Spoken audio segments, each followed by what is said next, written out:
ஒரு தயாரிப்பாளர் நல்ல திரைப்படத்தை எடுத்துட்டாருன்னா அவருக்கு எந்தெந்த வகையில பணம் வந்துகிட்டே இருக்கும்?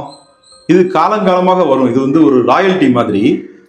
இன்டர்ஸ்டெல்லார் அப்படின்ற ஒரு திரைப்படம் வந்து பார்த்தீங்கன்னா 15 வருடங்களுக்கு முன்னாடி வந்திருந்தாலும் ரீரிலீஸே வந்து பார்த்தீங்கன்னா 3 தடவைக்கு மேலே வந்துச்சு. அதுக்கப்புறம் ஐமேக்ஸில் வேற வந்து அதை ரிலீஸ் பண்ணாங்க. அது அப்பயும் பெரிய உலகம் முழுக்க பெரிய வெற்றி கிடைச்சது. அப்போ ஏற்கனவே அவங்க வந்து வெளியிட்டது மூலமா அவங்களுக்கு பல 100 கோடி ரூபாய் அவங்களுக்கு லாபம் கிடைச்சது. ரீரிலீசஸ் மூலமா அவங்களுக்கு இன்னுமே நிறைய லாபம் கிடைக்குது. ஹாலிவுட்ல வந்து பாத்தீங்கன்னா ஒரு திரைப்படத்தை ஓடிடி கொடுக்குறாங்கன்னா குறுகிய காலத்துக்கு தான் கொடுப்பாங்க. அதுக்கப்புறம் வேற வேற ஓடிடிக்கும் அவங்க மாத்தலாம்.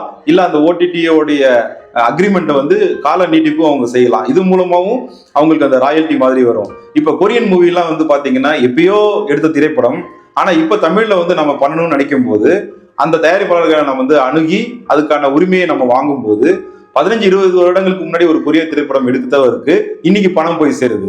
இந்த மாதிரி ஒவ்வொரு மொழியிலையும் அது நடக்குது. இப்ப படையப்பாவே பாருங்களேன், 25 வருடங்களுக்கு கழிச்சு படம் வந்திருக்கு, பெரிய வணிக வெற்றி கிடைச்சிருக்கு. அதனால இந்த தயாரிப்பாளருக்கு டபுள் ட்ரிபிள் ப்ராஃபிட் இல்லை, பல மடங்கு ப்ராஃபிட். நன்றி சார்.